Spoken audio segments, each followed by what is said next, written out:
வணக்கம். நம்ம ஒவ்வொருத்தரோட மூளைக்குள்ளேயும் 2 சிஸ்டம்ஸ் வேலை செய்யுதுன்னு சொன்னா நம்புவீங்களா? ஒன்னு ரொம்ப வேகம், இன்னொன்னு ரொம்ப மெதுவு.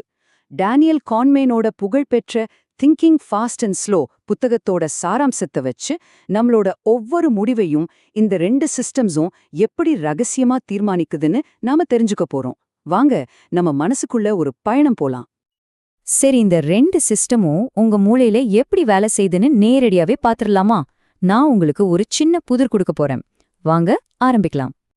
இந்த கேள்விய பாருங்க. ரொம்ப யோசிக்காதீங்க. உங்க மனசுல சட்டுன்னு என்ன பதில் தோணுதோ அத நினைச்சுக்கோங்க. முதல் எண்ணம் என்ன வருது? உங்க மனசுல 10 சென்ட்னு பதில் வந்திருக்கும் இல்லையா? கவலைப்படாதீங்க, நீங்க மட்டும் இல்ல, பெரும்பாலானவங்க மனசுல இதே பதில் தான் வரும். இது ரொம்ப இயல்பானது. ஏன்னா இது உங்க உள்ளுணர்வு, அதாவது நம்மளோட சிஸ்டம் 1 கொடுத்த ஒரு அதிவேக பதில். ஆனா ஒரு நிமிஷம், கொஞ்சம் கணக்கு போட்டு பாப்போம். பந்தோட விலை 10 சென்ட்னா மட்டையோட விலை அதை விட $1 அதிகம், அதாவது $1.10. இப்போ ரெண்டையும் கூட்டினா மொத்தம் $1.20 வருது. அடடா, ஆனா கேள்வியில மொத்த விலை $1 10 சென்ட்னு தானே இருக்கு. அப்ப நம்ம உள்ளுணர்வு சொன்ன பதில் தப்பு. அப்போ சரியான பதில் என்ன? 5 சென்ட். பந்து 5 சென்ட், மட்டை $1 5 சென்ட். இப்போ ரெண்டையும் கூட்டுனா சரியா $1 10 சென்ட் வருது. பாத்தீங்களா? ஒரு ரொம்ப சிம்பிளான கணக்குல நம்ம உள்ளுணர்வு நம்மள எப்படி ஏமாத்திருச்சுன்னு. இதுக்கு காரணம் என்ன? உள்ளுணர்வு ஒரு பதிலையும் கொஞ்சம் யோசிச்சதுக்கு அப்புறம் வேற ஒரு பதிலையும் நம்ம மூளை ஏன் கொடுக்குது? உங்க மூளைக்குள்ள இப்போ நிஜமாவே என்னதான் நடந்துச்சு? வாங்க அத பத்தி தான் இப்போ பார்க்க போறோம். இங்கதான் இந்த புத்தகத்தோட முக்கியமான கருத்து வருது. நம்ம மனசுக்குள்ள 2 அலகலக சிஸ்டம் இருக்கு.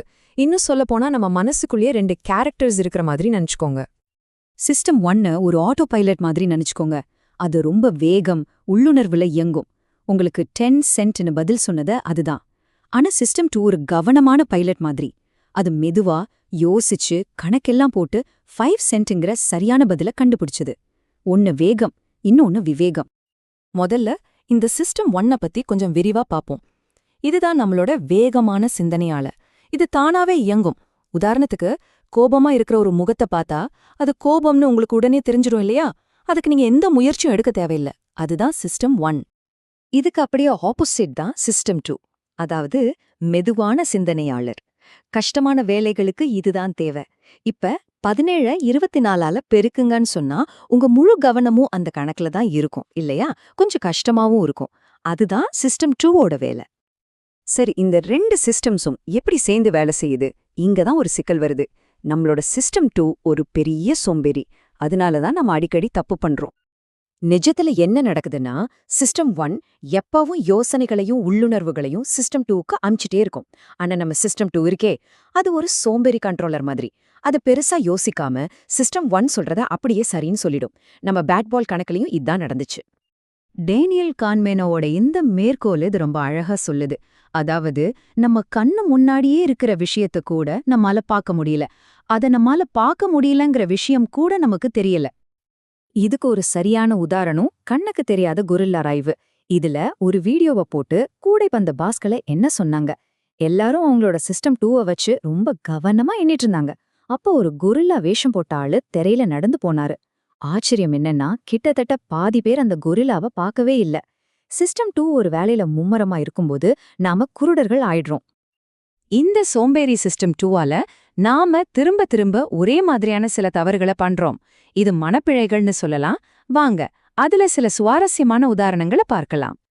முதல்ல ஹாலோ விளைவு. அதாவது ஒருத்தரை பத்தி உங்களுக்கு ஒரு நல்ல அபிப்பிராயம் வந்துட்டா போதும், அவங்க செய்யற எல்லா விஷயமும் உங்களுக்கு நல்லதாவே தெரியும். சிஸ்டம் 1 உடனே ஒரு கதை பண்ணிடும். ஆஹா, இவரு சூப்பர், அப்போ இவர் சொல்றதும் சூப்பரா தான் இருக்கும் அப்படின்னு. அடுத்தது தூண்டுதல். அதாவது ஒரு சின்ன விஷயம் கூட நமக்கு தெரியாம நம்மளோட அடுத்தடுத்த முடிவுகளை மாற்றும். இந்த ஆய்வு பாருங்க. போன்ல போய் சொல்ல வச்ச ஆளுங்க அதுக்கப்புறம் மவுத் வாஷ அதிகமா வாங்க ஆசைப்பட்டாங்க. இமெயில்ல போய் சொன்னவங்களுக்கு சோப்பு வாங்கணும்னு தோணியிருக்கு. அவங்களுக்கே தெரியாம அவங்க செஞ்ச தப்புக்கு சம்பந்தப்பட்ட உடம்பு பாகத்தை சுத்தம் செய்யணும்னு ஒரு உள்ளுணர்வு தூண்டியிருக்கு.